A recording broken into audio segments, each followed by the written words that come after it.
24 ঘন্টা বলেছিলেন না না, আমরা বলেছি পরবর্তী যদি পরিষ্কার বিষয় হচ্ছে আমরা অপেক্ষা করছি জিতেন্দ্র তেওয়ারি তো একটা লিখিত কন্ট্রাডিকশন তো দেবেন। মানহানির মামলা করবেন বলেছেন, তো মামলা চিঠি দিতে কতক্ষণ সময় লাগে? ও তো 7 দিন 8 দিন 10 দিনের ব্যাপার নেই। অধীর আগ্রহে অপেক্ষা করছি কখন জিতেন্দ্র তেওয়ারি তিনি এনআইএ এর এসপির বাড়ি যাননি বলে আমাদের উকিলের চিঠি পাঠাবেন, আইনজীবীর চিঠি পাঠাবেন, লিগাল নোটিশ পাঠাবেন। আমরা অধীর আগ্রহে অপেক্ষা করছি কখন এনআইএ প্রেস রিলিজ দিয়ে বলবে যে জিতেন্দ্র তেওয়ারি এনআইএ এর এসপি ধনরাম সিং এর বাড়ি সন্ধ্যাবেলা যাননি। আমরা অপেক্ষা করছি, কারণ তারা যে মুহূর্তে এই ধরনের অস্বীকার চিঠি, বিবৃতি, আইনের চিঠি পাঠাবেন, তো ভিডিও ফুটেজটা তো দিতে হবে সকলকে। তারপর ভিডিও ফুটেজ খুব স্পষ্ট দেখা যাচ্ছে, কোনো ঝাপসা নেই। কোথায় ঢুকছেন, কে ঢুকছেন, হাতে কি আছে, পরিষ্কার দেখা যাচ্ছে, সুন্দর লাগছে দেখতে। যথাযথ সময়ে আমাদের নেতৃত্ব অনুমোদন দিলেই ভিডিও ফুটেজ দিয়ে দেওয়া হবে। তো এই যে যারা বলছেন, আমরা তো পরিষ্কার বলছি, এনআইএ বিজেপির দলদাসের কাজ করেছে। এনআইএ এর অফিসার ধনরাম সিং, এনআইএ এর অফিসার ধনরাম সিং, তার বাড়িতে বিজেপির নেতা গেছেন মডেল কোড অফ কন্ডাক্ট চলাকালীন। সন্ধ্যাবেলা গেছে, সন্ধ্যাবেলা, অফিসে নয়, বাড়িতে। এবং সেখানে গিয়ে এইসব ধরপাকড়ের পরিকল্পনা করা হয়েছে। বুথভিত্তিক বিজেপি সংগঠক নেই, বুথভিত্তিক বিজেপির কর্মী নেই, এলাকায় বিজেপির কর্মী নেই, সংগঠন দুর্বল। তাই তৃণমূলের কর্মীদের সরিয়ে দেওয়ার জন্য এইসব লিস্ট দেওয়া হয়েছে। আমরা এনআইএ ডিজিকে বলতে চাই, সদানন্দ বসন্ত দাতে, আমরা ওনাকে অনুরোধ করব, তৃণমূল কংগ্রেস যা যা পদক্ষেপ নেওয়ার দল হিসেবে তো নিশ্চয়ই নিচ্ছে, পাশাপাশি এত বড় অ্যালিগেশন, আপনারা তদন্তের নির্দেশ দিন, সাসপেন্ড করুন ধনরাম সিংকে, অবিলম্বে বাংলা কেন্দ্রিক সমস্ত মামলা থেকে সরিয়ে দিন তাকে। এটা তো আপনাদেরও কর্তব্য। এনআইএ যদি কোনো পদক্ষেপ না নেয় তাহলে প্রমাণিত হবে যে এনআইএ বিজেপির দলদাস। এই অভিযোগটা সত্যি। আমরা নথি দেখিয়েছি, ভিজিটার্স বুক, জিতেন্দ্র তেওয়ারির নাম, কোন ফ্ল্যাটে গেছেন নাম আমরা দেখিয়েছি, সেই ফ্ল্যাটে কে থাকেন। এরপরে যদি আমাদেরকে আইনের চিঠি দেয়া হয় বা বেশি অস্বীকার করা হয়, আমরা ভিডিও ফুটেজ প্রকাশ করে দেব। ভারী সুন্দর দেখতে লাগছিল জিতেন্দ্র তেওয়ারিকে, সেটা আর কেউ না জানুক, জিতেন্দ্র তেওয়ারি আর ধনরাম সিং জানেন। ফলে তৃণমূল কংগ্রেস যথাযথ স্টেপ নেবে, কিন্তু এনআইএ কেন স্টেপ নেবে না? এনআইএ কে আগে ইনভেস্টিগেশনের অর্ডার দিতে হবে, তাদের মধ্যে এই ব্যক্তিকে সাসপেন্ড করতে হবে এবং বাংলা কেন্দ্রিক সমস্ত মামলা থেকে অবিলম্বে একে সরিয়ে দিতে হবে। বাকি তৃণমূলের দিক থেকে যেসব পদক্ষেপ নেওয়ার, আমাদের সাংসদরাও ইলেকশন কমিশনে যাচ্ছেন, যদি অন্যান্য কোনো পদক্ষেপও থাকে সেটা দলের সিদ্ধান্ত অনুযায়ী দল সেখানে নেবেন। কোথাও গিয়ে কি পূর্ব মেদিনীপুরে বিজেপি শিবির ভয় পাচ্ছে, যে কারণে বারবার এজেন্সিদেরকে পাঠানো হচ্ছে? শুধু এই ঘটনা নয়, সিবিআই ডেকে পাঠিয়েছে এগরাতে নেতাকে জানতে পারা যাচ্ছে। বিজেপি ভয় পাচ্ছে তৃণমূলকে, বিজেপির সংগঠন নেই, সেই কারণে কোথাও এনআইএ কে দিয়ে, কোথাও সিবিআই কে দিয়ে, কোথাও অন্যান্য এজেন্সিকে ব্যবহার করে তারা তৃণমূলের নেতা নেত্রী থেকে শুরু করে এমপি, মন্ত্রী, কাউন্সিলর থেকে শুরু করে একেবারে বুথ স্তরে যারা বুথ আগলে রাখেন তৃণমূলের সংগঠকরা, বুথ থেকে সরাবার চেষ্টা করছে। বিজেপি ভাবছে একটা ম্যাচ খেলবে, রেফরিকে দিয়ে অপোনেন্টকে লাল কার্ড দেখিয়ে মাঠ থেকে সরিয়ে দেবে, ওরা ফাঁকা মাঠে একা একা খেলার চেষ্টা করছে। সেই কারণে ওরা সিবিআইকে দিয়ে আবার 30 জনকে ডেকে পাঠিয়েছে। 30 জনকে, 21 সালের মামলা, চার্জশিট হয়ে গেছে, 6 জনের নামে চার্জশিট, সেই চার্জশিটে নাম নেই এমন 30 জনকে দুটি নোটিশে 30 জনকে ডেকে পাঠিয়েছে, যারা এলাকায়, কাঁথিতে এলাকায় আমাদের সংগঠন করেন, তৃণমূলের বুথের এজেন্ট হন, দলের নেতৃত্ব, অর্থাৎ অধিকারী প্রাইভেট লিমিটেড ভয় পাচ্ছে মেদিনীপুর নিয়ে। সেই কারণে এলাকা ফাঁকা করার জন্য এনআইএ কে ব্যবহার করছে। এনআইএ কে বলছে যাও ভূপতিনগর, সেখানে গিয়ে একে একে একে একে একে ধরতে হবে, নাম দিয়ে দিচ্ছে কেসের বিজেপি থেকে। সিবিআই কে গিয়ে বলছে কাঁথি থেকে 30 জনকে সরাতে হবে, অমুককে বলছে অমুক জায়গা থেকে সরাতে হবে। পূর্ব মেদিনীপুর শুধু নয়, আমাদের কাছে এনআইএ সূত্রে খবর আছে, আরে খবর তো ওদের মধ্যে থেকেই আসছে, এনআইএ সূত্রে খবর আছে আরো একাধিক জেলায় এইভাবে কয়েকজনকে টার্গেট করে তল্লাশির পরিকল্পনা, অ্যারেস্ট করার পরিকল্পনা এনআইএর এই ধনরাম সিং তার বাহিনী নিয়ে করে রেখেছে। এর আগে বিজেপি বুঝে গেছে যে জনগণ তাদের সঙ্গে নেই, তারা হারবে, সেই জন্য ভাবতে পারেন 21 সালের মামলা, আজকে 24 সালের ভোটের মুখে কাঁথিতে সিবিআই 30 জনকে নোটিশ পাঠিয়ে দিল, 30 জনকে, যাদের নাম চার্জশিটে নেই। এ তো কাপুরুষ অধিকারী প্রাইভেট লিমিটেড, তারা এসব করাচ্ছে এনআইএ কে দিয়ে, বুথ সভাপতি, অঞ্চল সভাপতিদের তুলিয়ে নিচ্ছে, এলাকায় আতঙ্ক তৈরি করাচ্ছে, বাংলাকে বদনাম করার চেষ্টা হচ্ছে। ফলে আমরা এর তীব্র নিন্দা করছি। এইভাবে বিজেপি জিততে পারবে না।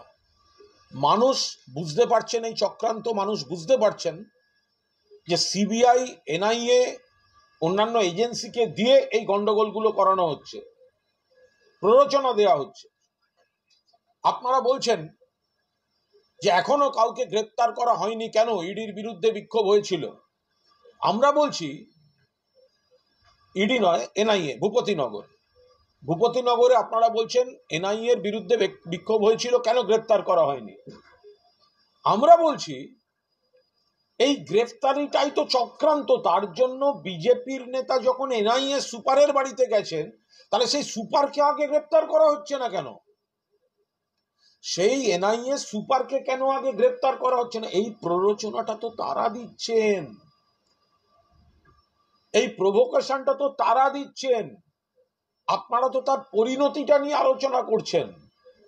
কালকে গেছিলাম চন্দ্রিমা ভট্টাচার্য এবং আমি, অভিষেক বন্দ্যোপাধ্যায়ের নির্দেশে, নাড়ুয়াভিলা গ্রামে, যেখান থেকে বলাইচরণ মাইতি, মনোব্রত জানা, এদের সব ওখান থেকে, ওই অঞ্চল থেকে অ্যারেস্ট করা হয়েছে।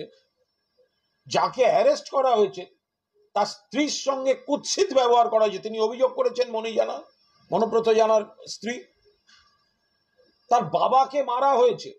একজন ধৃত, তার বাবাকে মারা হয়েছে। সেই ভদ্রলোক, বয়স্ক ভদ্রলোক কাঁদতে কাঁদতে পাটা দেখাচ্ছেন, বাড়িতে ঢুকলাম, লন্ডভন্ড করে দিয়েছে, ওই গরিবের সংসার লন্ডভন্ড করে দিয়েছে। তাই এইগুলো করেই তো প্রভোকেশন দিচ্ছে। তার ছোট ছেলে, কম বয়সী ছেলে, তাকে জোর করে তুলে নিয়ে গেছে বাবার সঙ্গে। তো গ্রামের মা বোনেরা প্রতিবাদ করবেন না? ফলে কারণটা তো হচ্ছে এই চক্রান্ত।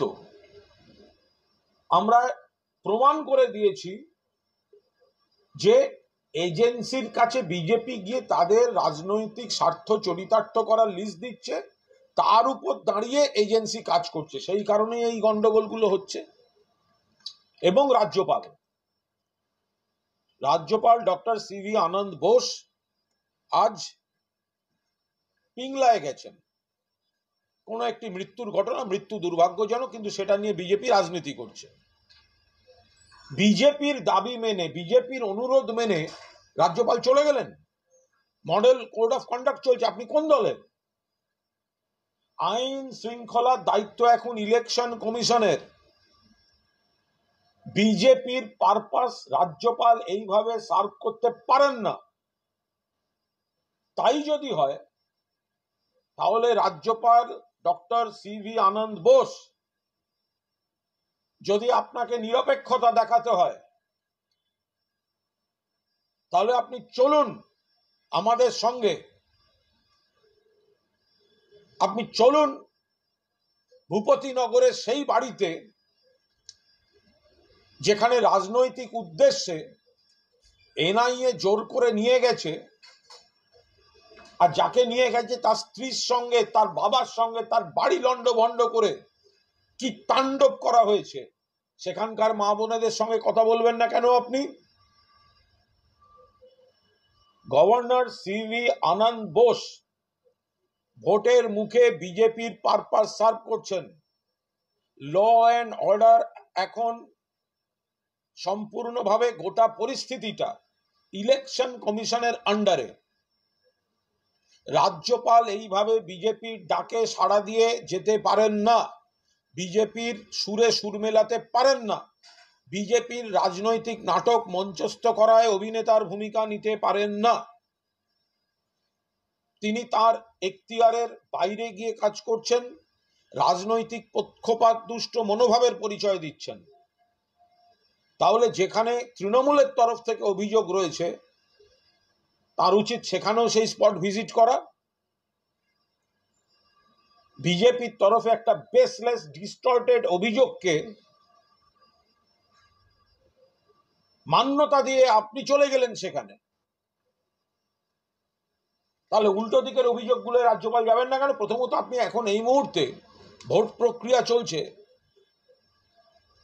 এইভাবে আপনি পক্ষপাত দুষ্ট আচরণ করতে পারেন না। তাহলে দেখুন বিজেপি কাদের নামাচ্ছে, BJP CBI, BJP NIA, BJP Raj Bhavan, সকলকে নামিয়ে দিচ্ছে। তার কারণ বিজেপি ভয় পাচ্ছে। শুধু পূর্ব মেদিনীপুর নয়, পূর্ব মেদিনীপুরে ঝাঁপিয়ে পড়ছে এজেন্সি। শুভেন্দুর পা কাঁপছে, লোক নেই বুঝতে পারছে। তৃণমূলের বুথ এজেন্ট অঞ্চল সভাপতিদের নাম দিয়ে বলছে এলাকা থেকে সরাও, এলাকা থেকে সরাও। পূর্ব মেদিনীপুরে তৃণমূলের সঙ্গে আর শুভেন্দুদের লড়াই হচ্ছে না, শুভেন্দুরা হেরে গেছে। পূর্ব মেদিনীপুরে তৃণমূলের সঙ্গে লড়াই হচ্ছে এনআইএ আর সিবিআই এ।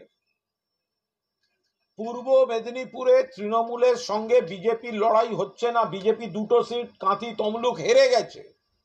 সেই কারণেই তারা নামিয়েছে এজেন্সিকে। কাঁথি এবং তমলুকে লড়াই চলছে তৃণমূল ভার্সেস সিবিআই এনআইএ, এবং মানুষের আশীর্বাদে তৃণমূল এই লড়াই জিতবে।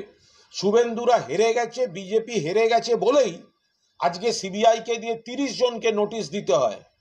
বিজেপি হেরে গেছে বলেই তাদের কাছে এনআইএ দিয়ে লোক তুলিয়ে আনতে হয়। ফলে পূর্ব মেদিনীপুরে দুটো সিটে তৃণমূল জিতে গেছে। বিজেপি পায়ের তলায় মাটি নেই, এজেন্সিকে নামিয়েছে, তাই ভোট হচ্ছে তৃণমূল বনাম এনআইএ আর সিবিআই। বিজেপি কোথায়? আদি বিজেপিরাও তো সব তৃণমূলকে ভোট দিচ্ছেন, পুরনো বিজেপিরাও তো তৃণমূলকে ভোট দিচ্ছেন। সেখানে বিজেপি তাদের লেঠেল বাহিনীর মতো এনআইএ আর সিবিআই কে নামিয়েছে। ভোটের মুখে ঠাকুরনগর দেখতে পাওয়া গেল উত্তপ্ত হয়ে উঠেছে। হ্যাঁ, বলছি শুভেন্দু অধিকারীকে বলেছেন, কালকেই বলেছেন যে সিসিটিভি আপনারা প্রকাশ করুন। দেখুন, শুভেন্দু অধিকারী সিসিটিভি ফুটেজ প্রকাশ করুন, প্রকাশ করুন, প্রকাশ করুন, এসব বীরত্ব তো দেখা গেছে যখন শুভেন্দু অধিকারী, অভিষেক বন্দ্যোপাধ্যায় যখন অভিযোগ করলেন যে হিরণ শুভেন্দুদের ক্যান্ডিডেট, হিরণ চট্টোপাধ্যায় ঘাটালের ক্যান্ডিডেট, তৃণমূলে যোগ দিতে এসে অভিষেকের বাড়িতে, অভিষেকের অফিসে বসেছিলেন, অভিষেক নেয়নি, সেই জন্য এখন এত কথা। অভিষেক বলেছিলেন ভিডিও দিয়ে দেবো, শুভেন্দু প্রথম দিকে সব অস্বীকার করছিল, এখন শুভেন্দু কি বলেছেন, আমি পাঠিয়েছিলাম। শুভেন্দু অধিকারিত্ব শয়নে স্বপনে জাগরণে অভিষেক অভিষেক অভিষেক অভিষেক, এখন ধরা পড়ে গিয়ে হিরণের মানিজ্যত রাখতে, কারণ জানেন অভিষেক যখন ইচ্ছা এটা প্রকাশ করে দিতে পারে, কারণ এটা বাস্তব যে হিরণ তৃণমূলে যোগ দিতে অভিষেকের অফিসে গিয়ে বসেছিল, সে ফুটেজ দিয়ে দেওয়া হবে। তাতে শুভেন্দু বলছে আমি পাঠিয়েছিলাম, অর্থাৎ হিরণ যে গেছিল সেটা মেনে নিয়ে ভোটের মুখে এখন কোন ক্রমে মানিজ্যত বাঁচাবার চেষ্টা।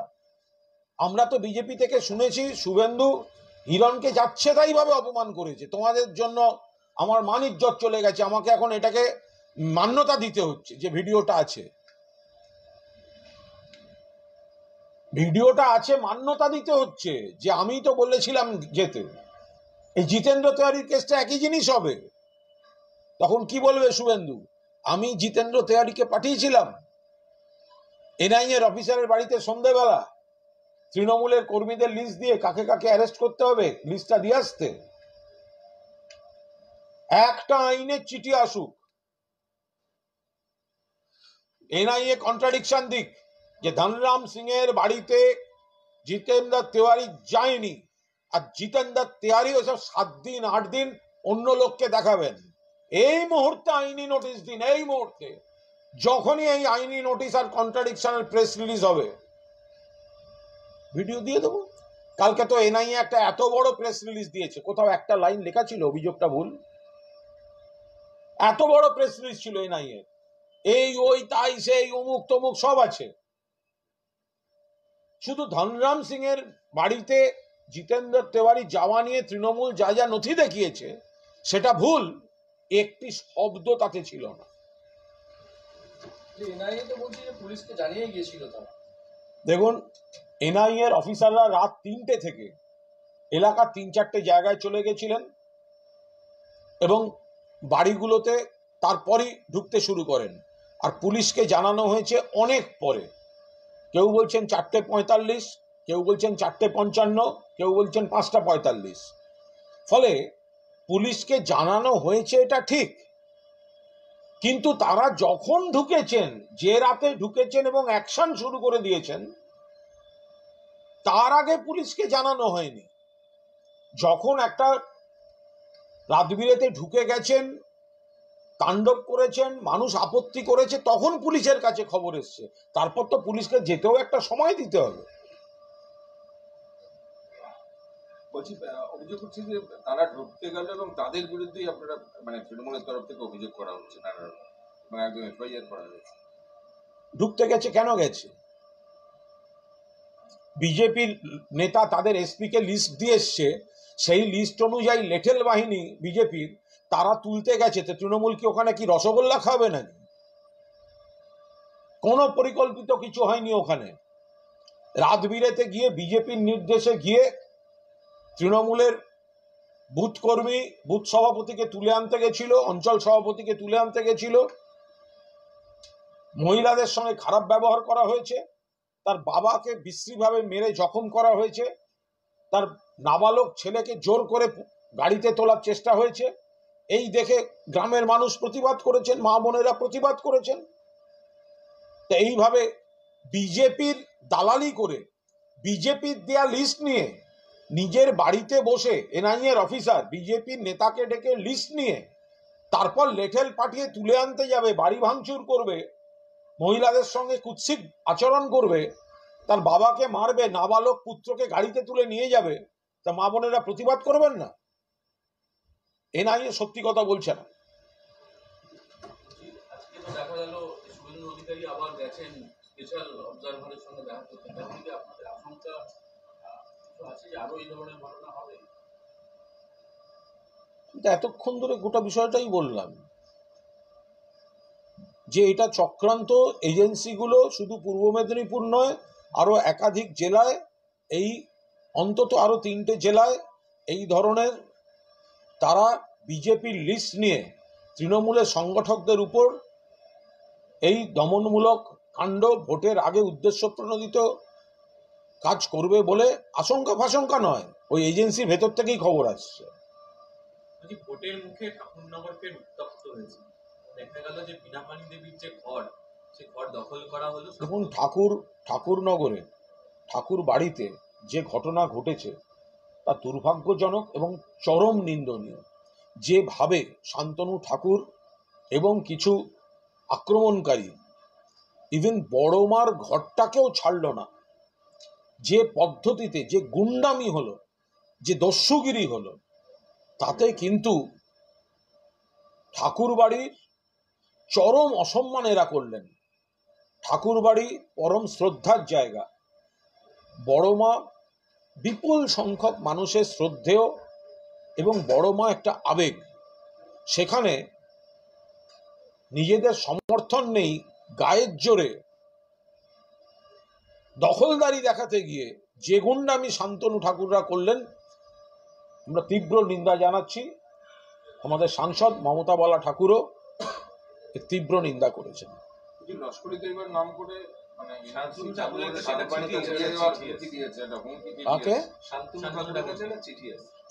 বাংলায় লেখা লস্করি তৈবার বলে যে সিএ বা এনআরসি হলে ঠাকুরবাড়িও দাস করানো হবে না।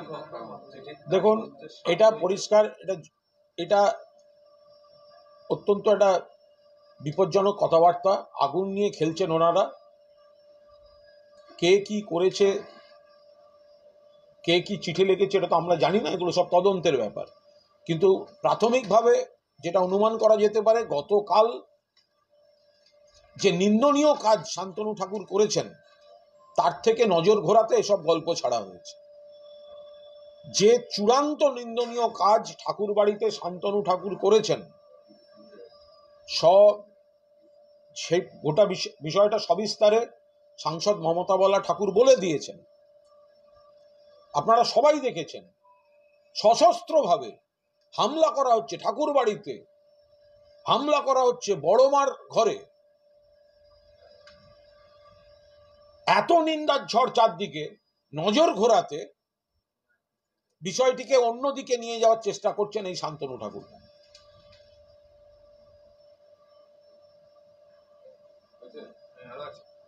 আজকে শুভেন্দু বলেছেন যে বাংলার ভোটে পুলিশই হচ্ছে প্রধান প্রতিপক্ষ, তৃণমূল দুর্নীতি যারা কিছু করেনি, অবাধ ভোটের ব্যবস্থা। শুভেন্দু অধিকারী নিজেই তো সিবিআই এর এফআইআর নেম দুর্নীতিগ্রস্ত। ও তো বাঁচতে বিজেপিতে গেছে। বিজেপি তো এই চোরদের নিয়েই একটা দল তৈরি হয়েছে। বাংলায় ভোট তৃণমূল লড়ছে সিবিআই, ইডি, এনআই এর বিরুদ্ধে। বিজেপি বলে কিছু নেই। আদি বিজেপিরা বিজেপি করছেন না। দল বদলু শুভেন্দুর মতো চোর ডাকাতরা গেছে, যারা এফআইআর নেমড, অ্যারেস্ট এড়াতে গেছে, তারা আদি বিজেপিদের অপমান করে দলটার দখল নিয়েছে। আদি বিজেপিরা বিজেপিকে ভোট দিচ্ছেন না। বিজেপি দিকে দিকে হারছে, গোষ্ঠীবাজি, প্রার্থীর সামনে মারামারি হচ্ছে, গতকালও হয়েছে। তৃণমূলকে ভোটটা লড়তে হচ্ছে সিবিআই, ইডি, এনআইএ, কেন্দ্রীয় এজেন্সির বিরুদ্ধে। শুভেন্দুরা তো কেউ মাঠে নেই। শুভেন্দুকে তো দিলীপ ঘোষই শুভেন্দু আর সুকান্তকে বলেছে বলদ, জোড়া বলদ। শুভেন্দু আবার কি বলছে? ওর তো ইলেকশন কমিশন গিয়ে আগে এটাই বলা উচিত ছিল, দিলীপ ঘোষ আমাকে বলদ বলেছে গো। শুভেন্দু সুকান্তকে তো জোড়া বলদ বলেছে দিলীপ ঘোষ। তো বলদের আবার হাম্বা হাম্বার কোনো ইয়ে আছে নাকি? বলদের তো হাম্বা হাম্বা দিলীপ ঘোষ বলেছে, আমরা বলিনি। তৃণমূল এটা লড়ছে এবারের ভোট মানুষকে সঙ্গে নিয়ে। বিজেপি নেই, বিজেপি দুভাগ। আদি বিজেপি বিজেপিকে ভোট দেবে না, কারণ দল বদলু, সিবিআই, ইডি থেকে বাঁচতে যাওয়া চোরেরা দলটা হাইজ্যাক করেছে। তাই আমরা এই তৃণমূলের লড়াইটা লড়ছে সিবিআই, ইডি, এনআই এর বিরুদ্ধে, এবং মানুষের সমর্থনে তৃণমূল কংগ্রেস জিতবে। আজকে পুলিশ পর্যবেক্ষকের কাছে গিয়ে বলেছেন যে পুলিশ যদি এখানকার সংযত না হয় তাহলে প্রয়োজনীয় পদক্ষেপ করা হবে। এনআইএ এর যে ওপর হামলা হয়েছে সেটা কেন্দ্রীয় এজেন্সিকে দিয়ে তদন্ত করবে। আমরাও বলছি খুব স্পষ্টভাবে বলছি, কেন্দ্রীয় এজেন্সিকে যেভাবে তাদের বাড়িতে গিয়ে, কেন্দ্রীয় এজেন্সির অফিসারের বাড়িতে গিয়ে তৃণমূলের কাকে কাকে অ্যারেস্ট করতে হবে লিস্ট দিয়ে আসা হচ্ছে, অবিলম্বে তাদের বদলি করতে হবে, সাসপেন্ড করতে হবে, গ্রেফতার করতে হবে। ইলেকশন কমিশন শুধু রাজ্য বিজেপির কথা শুনে রাজ্যের পুলিশ আর রাজ্যের আধিকারিকদের বদলি করবেন, হবে না।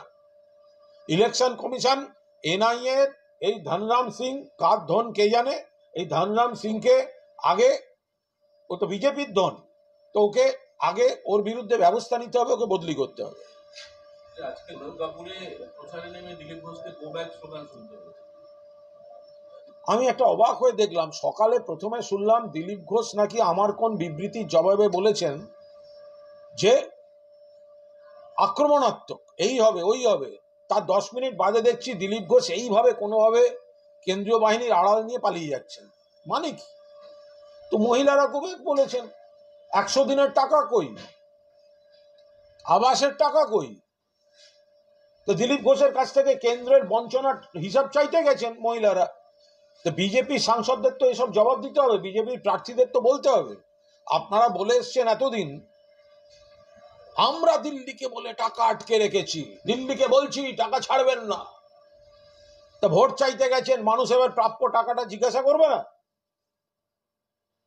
রোজ সকালে যদি মর্নিং ওয়াক হয়, রোজ সকালে যদি তৃণমূল বিরোধী কুৎসা হয়, তাহলে রোজ সকালবেলা বাংলা প্রাপ্য চাওয়া হবে। সার্জিক্যাল স্ট্রাইক হবে বলছেন দিলীপ ঘোষ বলছেন সার্জিক্যাল স্ট্রাইক হবে এখানে। দিলীপ ঘোষ যেটা সার্জিক্যাল স্ট্রাইক হবেন বলেছেন, সেটা যেভাবে সুকান্ত বাবুরা সার্জিক্যাল স্ট্রাইক করে ওকে মেদিনীপুর থেকে উচ্ছেদ করেছেন, উনি সেটা বোঝাতে চেয়েছেন। দিলীপ ঘোষের মাথায় এখন ওই সার্জিক্যাল স্ট্রাইকটা ঘুরছে, বিজেপির মধ্যে সার্জিক্যাল স্ট্রাইক। এ দিচ্ছে ওকে, ও দিচ্ছে ওকে। দিলীপ ঘোষ 5 বছর ধরে মেদিনীপুরে চাষ করলেন, সাংসদ, তাকে সার্জিক্যাল স্ট্রাইকে তার বিরোধী গোষ্ঠী তুলে ওখান থেকে বিদায় করে দিয়েছে। ঘুমেও স্বপ্ন দেখছে সার্জিক্যাল স্ট্রাইক, বাক্স ব্যান্ডরা নিয়ে মেদিনীপুর ছাড়ছে। প্রশান্ত কিশোর দাবি করছেন এরা হচ্ছে বিজেপির ফল গতবারের তুলনায় ভালো হবে। প্রশান্ত কিশোর নিজে আগে ভোটে দাঁড়িয়ে একটু সাফল্য পেয়ে দেখান না। চোখে আঙুল দাদার ভূমিকায় বাংলায় চিন্ময় রায়কে আমরা অনেক আগে দেখেছি, HMB রেকর্ড ছিল, চোখে আঙুল দাদা, সবার চোখে আঙুল দিয়ে দিয়ে দেখাচ্ছে আপনার এই, আপনার ওই, আপনার ওই, আপনার ওই। আরে ভাই, এত যদি জ্ঞান, এতই যদি জনগণের মন বোঝো, তুমি দল গড়েছো, তুমি সাকসেসফুল হয়ে দেখাও। তোমার এখন মনে হয়েছে বিজেপিকে পুজো দেওয়া উচিত, তুমি বিজেপিকে পুজো দিচ্ছ। তোমার, তুমি নিজে সাকসেসফুল হয়ে আগে দেখাও না। তুমি নিজের সেটা না করে এখানে এই করা উচিত, ওখানে তাই করা উচিত। বাংলায় বিজেপি বলে কিছু থাকবে না। তৃণমূলের লড়াই হচ্ছে সিবিআই, ইডি, এনআইএ এর বিরুদ্ধে, এবং বাংলার মানুষ তৃণমূলের পাশে থাকবে। দিলীপ ঘোষ বলছে যে কার গায়ে কত চর্বি হয়েছে সেটা জানি, সেই চর্বিটাকে ঝরাতেও জানি। আর হচ্ছে কাটমানির এজেন্সি আপনারাই, মানে তৃণমূল শুরু করেছে, তাই ঘুমিয়ে ঘুমিয়ে রাত্রিবেলা এজেন্সির ভয় সবাই দেখছে, কিন্তু কেউ লুকোতে পারবে না, বাঁচতেও পারবে না। আরে এজেন্সি তো সিবিআই। দিলীপ ঘোষের বিজেপি শুভেন্দুকে চোর বলেছিল, শুভেন্দুর এগেনস্টে দুর্নীতির অভিযোগে এফআইআর করেছেন দিলীপ ঘোষের সিবিআই, তারপরে দিলীপ দাদের দলে গেছে। তো সুতরাং দিলীপ দা আয়নায় মুখ দেখুন, কাদের কথা বলছেন আপনি? আচ্ছা, হতেও পারে দিলীপ দা তো আবার সহ্য করতে পারে না শুভেন্দুকে, আর শুভেন্দু নাদুস নুদুস চেহারা, ওকেই মেদ ফেদ বলেছে হয়তো দিলীপ ঘোষ। শুভেন্দুর নাদুস নুদুস চেহারা, থপ থপ করে হাঁটে, তো দিলীপ ঘোষ ওকে বলেছে মেদ ফেদ জড়িয়ে ছাড়বে। আসলে দিলীপ ঘোষের বক্তৃতা বিবৃতিগুলো হচ্ছে কাহি পে নিগাহে কাহি পে নিশানা। দিলীপ ঘোষ তাকে যেভাবে শুভেন্দু সুকান্তরা অপমান করছে, মেদিনীপুরের আসন বদল করিয়েছে, দিল্লির সহসভাপতি থেকে সরিয়েছে, অপমান অপমান অপমান। তাই নানাভাবে দিলীপ ঘোষের মুখ থেকে যেগুলো বেরোয় দেখলে মনে হয় একটু তৃণমূলের দিকে, কিন্তু ওগুলো সমস্তটা হচ্ছে শুভেন্দু আর সুকান্তর দিকে। বলছে ভূপতিনগরে যে বিজেপি নেতা তপন মিত্তার বিরুদ্ধে যে মামলা করেছে, মানে 26টা মামলা দিয়েছে, আজকে হাইকোর্টে বিষয়টা উঠেছিল, তা কেন গ্রেপ্তার করেছে, রক্ষা কবচ চেয়ে উঠেছিল। তখন রাজ্য বলেছে যে আদালত রক্ষা কবচ দিলে ওই এলাকায় ভোট বানচাল করতে পারে অভিযোগ। তখন তীব্র ভৎসনা প্রকাশ করে পুলিশকে বলেছে 24 ঘন্টার মধ্যে ওসি ব্যাখ্যা দিতে হবে যে কোথায় কবে আদালতের রক্ষা কবচের ফলে অশান্তি হয়েছে বা ভোট বাতিল করতে পেরেছে। এটা সম্পূর্ণ আইনি বিষয়। আদালতের রক্ষা কবচের পরে শুভেন্দু কি করে যাচ্ছে তো সবাই দেখতে পাচ্ছেন। আদালতের রক্ষা কবচ মানে সর্বক্ষেত্রে সেটা একদম মানে আদালত বলেছে বলেই ভয়ঙ্কর ঠিক জিনিস, এটা মানুষ আদালতের কাগজে কি লেখা থাকবে পরের কথা, মানুষ মন থেকে সেটা বিশ্বাস করছেন না। ফলে আদালতের উপর পূর্ণ সম্মান জানিয়ে বলছি, পুলিশ প্রশাসন যা বলার বলেছে, আদালতে যদি কিছু হয়ে থাকে আইনের বিষয়, সরকারি আইনজীবীরা জবাব দিয়ে দেবেন। অধীর চৌধুরী বলছেন জোট ভেঙে গেলে জোট ভেঙে যাক, তাতে কোনো ক্ষতি নেই। ভগবান বলে গতকাল কংগ্রেস প্রার্থী ঘোষণা করার পর কংগ্রেসকে ঘিরে বিক্ষোভ দেখিয়েছিল সিপিএম, তারপরে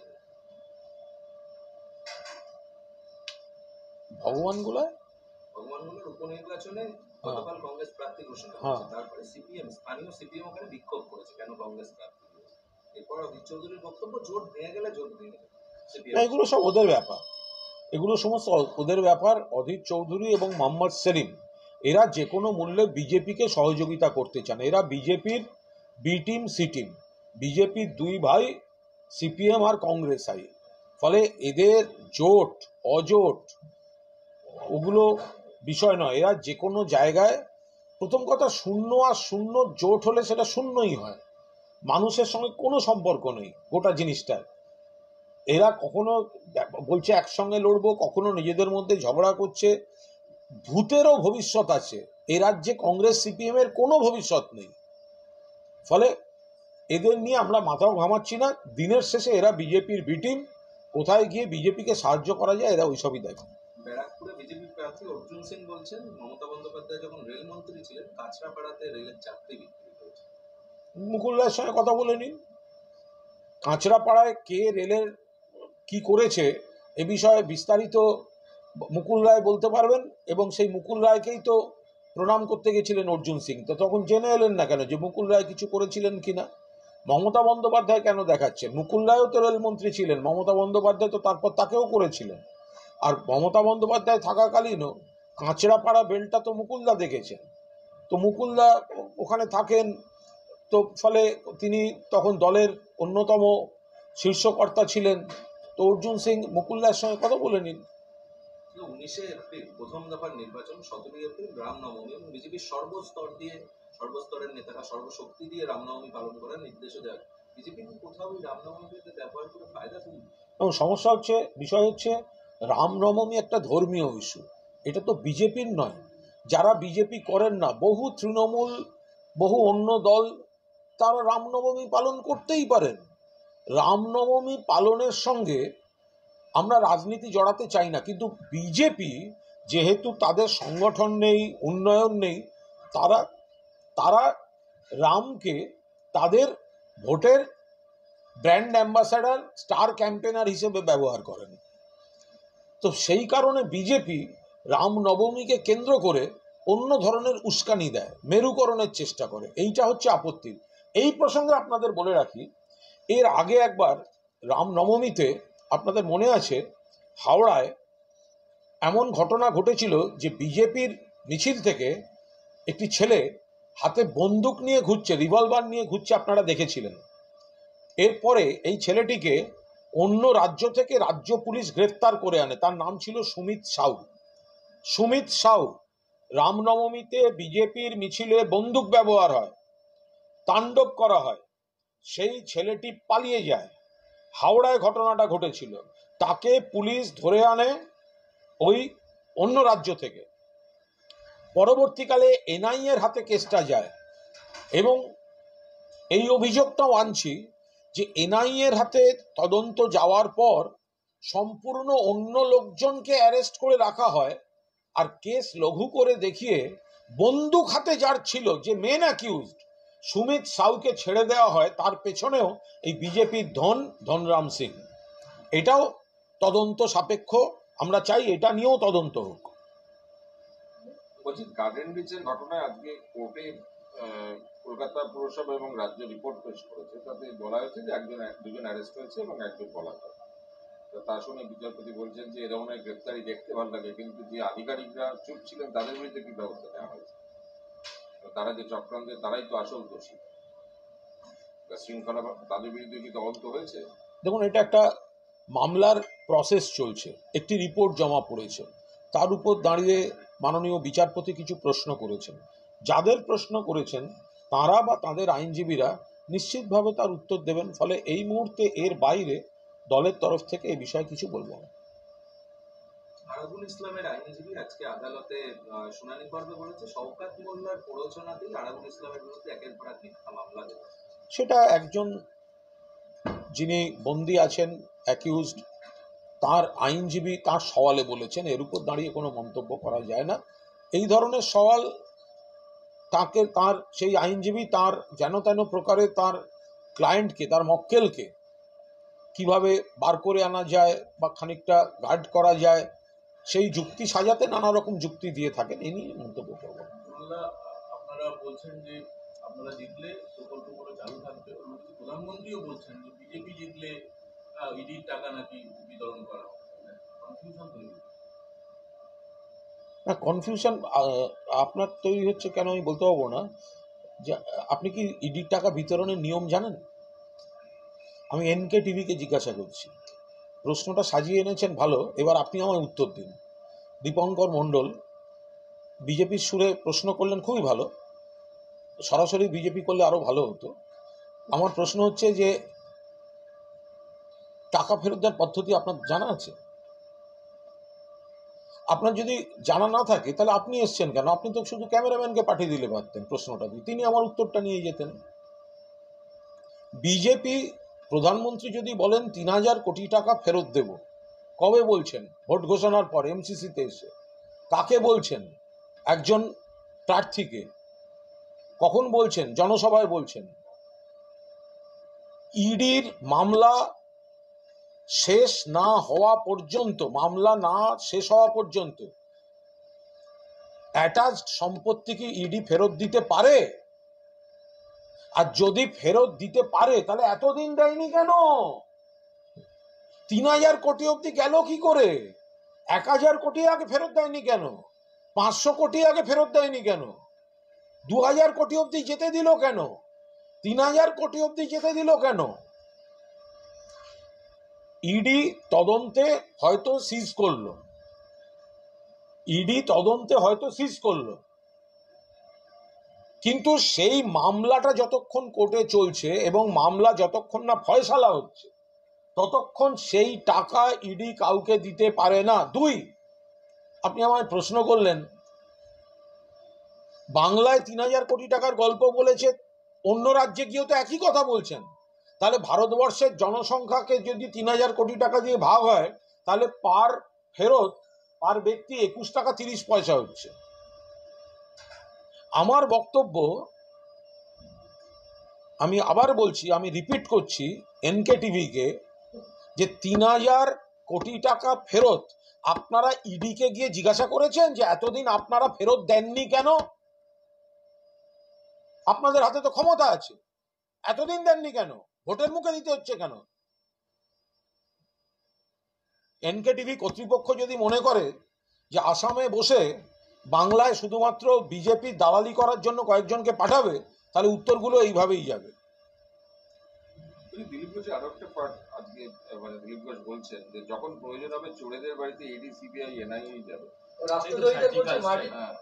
এক মিনিট, মাটি দিলীপ ঘোষের এই যে নিয়োগ দুর্নীতির কিংপিন প্রসন্ন রায়, যাকে ইডি কেন্দ্রীয় এজেন্সি বলেছে কিংপিন প্রসন্ন রায়, তার বাড়ি তল্লাশির সময় সেখান থেকে দিলীপ ঘোষের সম্পত্তির দলিল পাওয়া গেছে। দিলীপ ঘোষকে অ্যারেস্ট করা হয়নি কেন? কেন অ্যারেস্ট করা হয়নি? যদি প্রসন্ন রায়ের বাড়িতে তৃণমূলের কারুর কোনো বাড়ির দলিল পাওয়া যেত, ব্রেকিং নিউজ হতো, কিংপিনের বাড়িতে তৃণমূলের নেতার দলিল উদ্ধার, তাকে অ্যারেস্ট করা হতো, তাকে জেলের মধ্যে বসে উত্তর দিতে হতো। আর দিলীপ ঘোষ বলে মাঠে সকালবেলা ঘাস খেতে বেরিয়ে উনি যা ইচ্ছে বলে যাবেন? দিলীপ ঘোষকে কেন অ্যারেস্ট করা হয়নি? দিলীপ ঘোষ এখন যেটা বলছেন উত্তরে যে আমার দলিল এই ওই তাই, এগুলো তো কাস্টডিতে থেকে জেরার মুখে বলার কথা। যদি কেউ দুর্নীতিতে কিংপিন হয় তার বাড়িতে দিলীপ ঘোষের দলিল থাকবে কেন? আর সেই দলিলের আগু পিছুও তো তদন্ত করতে হবে। তো সেই জন্য আপনি বিজেপিতে আছেন, সিবিআইডি টাচ করবে না জানেন, সেই জন্য সিবিআইডি দেখিয়ে বড় বড় বাতেলা মারা, বাকছাল পড়া বেড়াল নিয়ে কাজ হয় না। একটা যে আজকে ভূপতিনগরে ঘটনার পর আজকে প্রথম পুলিশ গিয়েছে সেখানে এলাকায়, এবং গ্রামবাসীদের বিরুদ্ধে যে অভিযোগ তাদের জবানবন্দি রেকর্ড করেছে, এবং তারা স্বীকার করছে যে তারা গাড়ি আটকে ছিলেন, কখন এসেছিল এনআইএ টিম, কেন গাড়ি আটকে ছিল, সেসব প্রশ্নের অফিসাররা করেছে। বিরোধীরা প্রশ্ন করছে যে এই এফআইআর এখনো পর্যন্ত গ্রেপ্তার নেই কেন পুলিশ এজেন্সি, মানে এজেন্সি। আমরা প্রশ্ন করছি এফআইআর এ শুভেন্দু গ্রেপ্তার নেই কেন? এফআইআর এ ভূপতিনগরে গরিব মানুষটা কেন গ্রেফতার হয়নি? যার নাবালক ছেলেকে নিয়ে যাওয়া হচ্ছিল, যে মহিলার গায়ে বিশ্রীভাবে আঘাত করা হয়েছে, তাদের বাড়ির লোকজন, তাদের গ্রামের লোকজনের বিরুদ্ধে এফআইআর হলে কেন গ্রেপ্তার হয়নি? তাহলে নারদে শুভেন্দু অধিকারী গ্রেপ্তার হয়নি কেন? তাহলে নিয়োগ দুর্নীতিতে দিলীপ ঘোষের দলিল যদি প্রসন্ন রায়ের বাড়ি পাওয়া যায়, দিলীপ ঘোষ গ্রেপ্তার হয়নি কেন?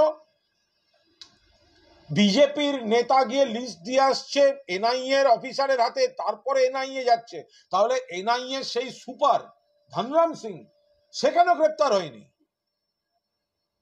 আপনারা লোককে পঞ্চম পৃষ্ঠা থেকে পড়াবেন আর প্রথম পাতা পড়াবেন না, তা তো হবে না।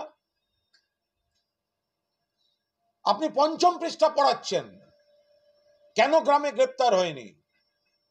আপনি তো চতুর্থ পৃষ্ঠা পড়ালেন না, যে সেখানে কখন গিয়ে কি কি করা হয়েছে। আপনি তো প্রথম পৃষ্ঠা পড়ালেন না, যে বিজেপির নেতা গিয়ে বাড়িতে, এনআইএ সুপারের বাড়িতে লিস্ট দিয়ে আসছে, রাজনৈতিক কারণে ওদেরকে অ্যারেস্ট করে আনুন। আপনার আজকে হঠাৎ প্রশ্ন শুরু হয়ে গেল যে কেন গ্রেপ্তার করা হয়নি। একটা রাজনৈতিক ডিপ রুটেড চক্রান্ত হয়েছে, পুলিশ খতিয়ে দেখছে, যখন যেটা দরকার মনে করবে করবে।